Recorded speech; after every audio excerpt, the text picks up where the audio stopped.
Welcome to the Get Published podcast, sponsored by Brodie Consulting Group. To get more information about our coaching, publishing, executive ghostwriting, and podcast production services, go to getpublishedpodcast.com.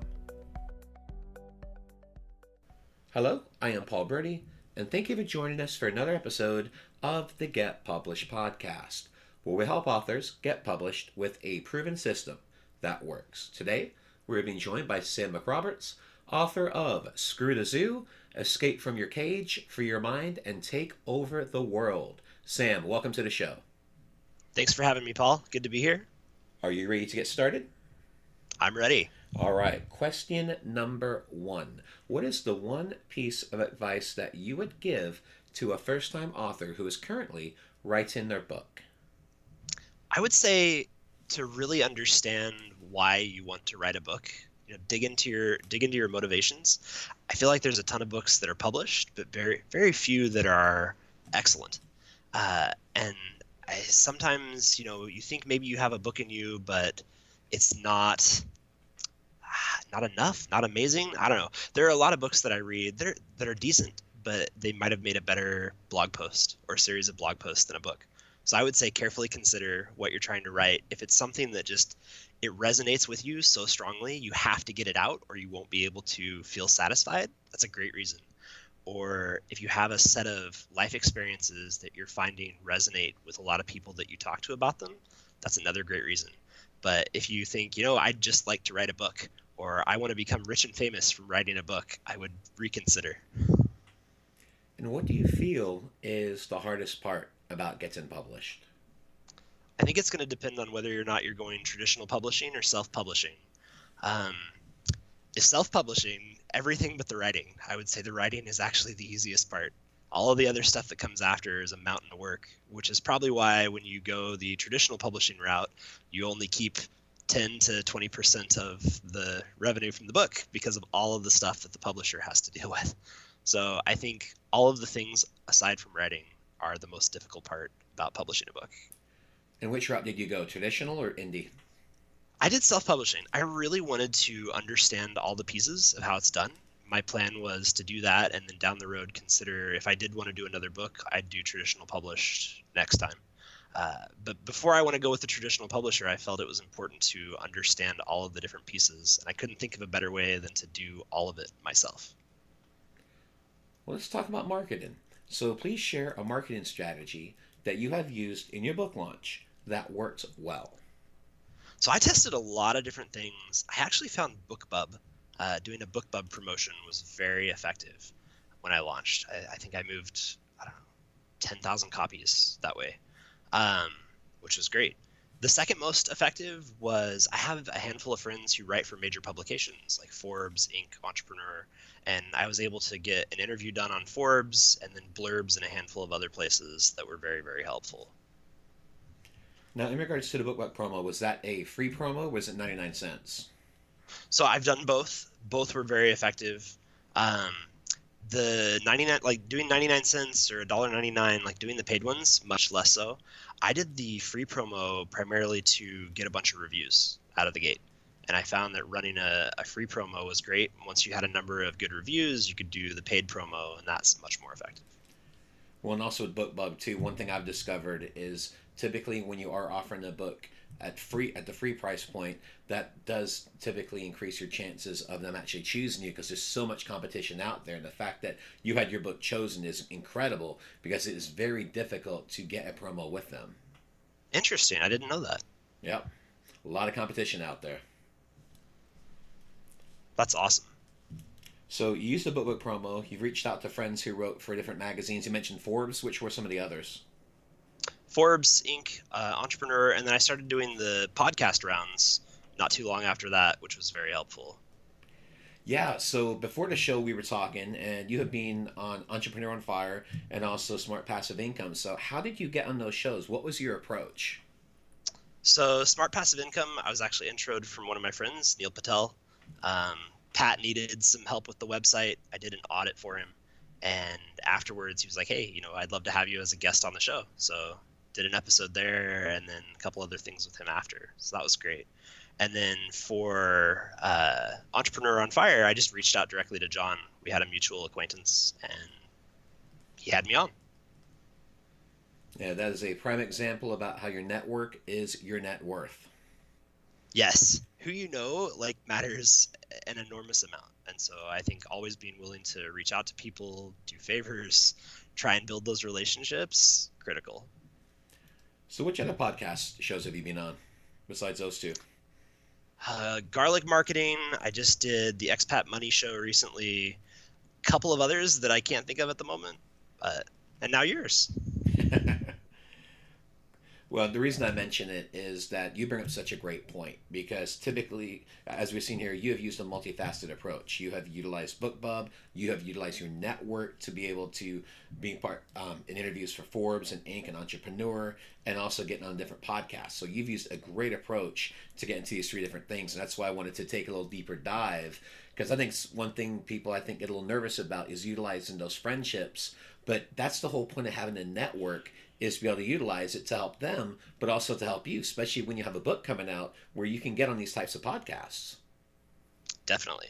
And I mean, even if you don't have those connections, there are a lot of different people who can help you to make the connections.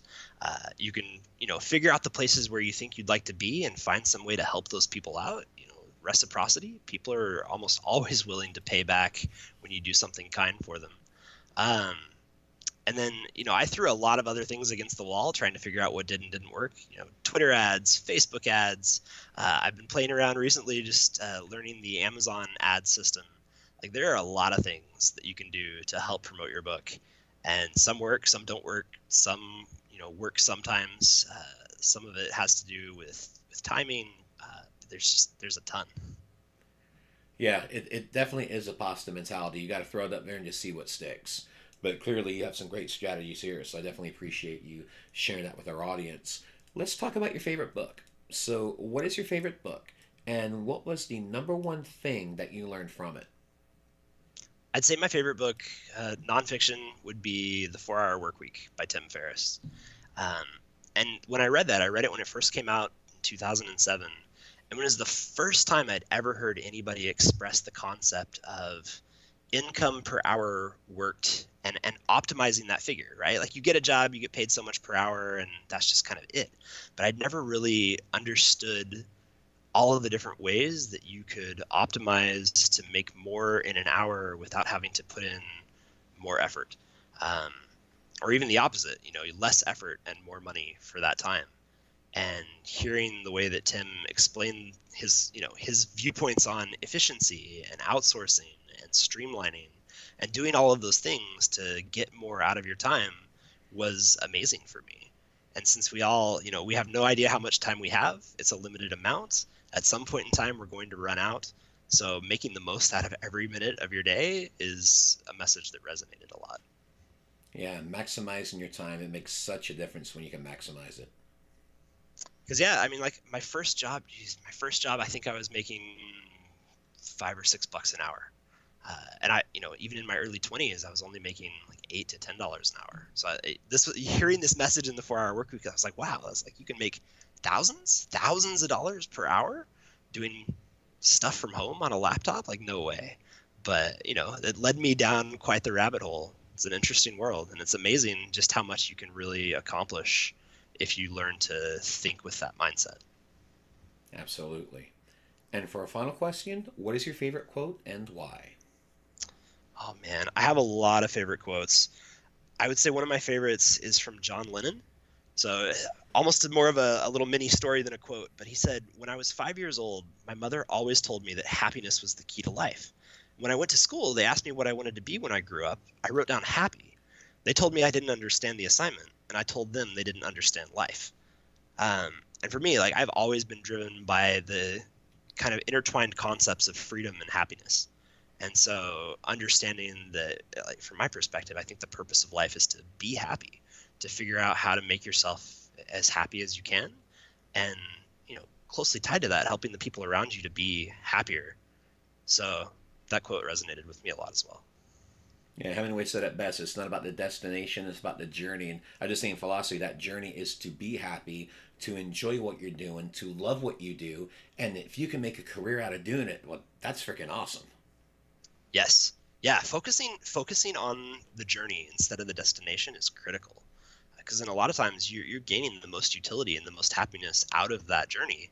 That's why a lot of people who seek wealth, they end up getting it and they're miserable, right? They enjoyed the journey. They enjoyed the process of acquiring it. But once they have it, they feel lost without that journey. And so they just start acquiring more and more. Like they think what they're going after is a bigger and bigger money pile, but really they're just hooked on that feeling of growth and process.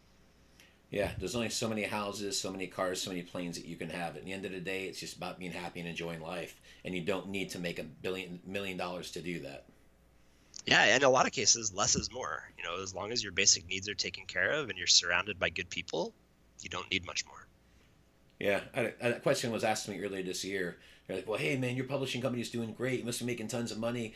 You know, you're doing all these great things. I'm like, you know what? My simple goal, it's not to make millions. It's just to make enough to be happy, enjoy life, and be able to have the opportunity to give back to organizations that I care about. And that's it. That's all I care about at the end of the day. When you have that philosophy, everything else takes care of itself. Totally. Yeah, there's people out there like James Altucher. You know, he's made and lost millions multiple times, and he went through a spell a few years back where he just lived out of a travel bag, carry-on bag. Didn't own a house, didn't own stuff, carried everything he had with him, stayed in Airbnbs, you know, kind of the nomad hermit lifestyle. And it was good. It was a huge wake-up for him to realize just how little you need to get by and you know, enjoy life as long as you have good people in your life. Well, and that's a great second book example as well with Choose Yourself with his book, because that's another great book that our listeners can definitely check out. Oh man, I could probably name off 100 amazing books that are like those two. Absolutely. Well, Sam, I want to thank you for being a guest on the show. What is the best way for people to find you online? Google my name. I'm most active on Twitter, so if you're trying to get a response from me, that's probably the easiest way. But the book website, screwthezoo.com, you know, send me an email there. Voodoo Marketing, VUDU, is my main full-time gig doing SEO, audits, strategies. So any of those places works. Well, Sam, thank you once again for being on the show, and I wish you all the best in your author journey ahead. Thanks, Paul. Thanks again for joining us today. To learn more about how you can be featured in our brand new Get Published business book, go to getpublishedpodcast.com.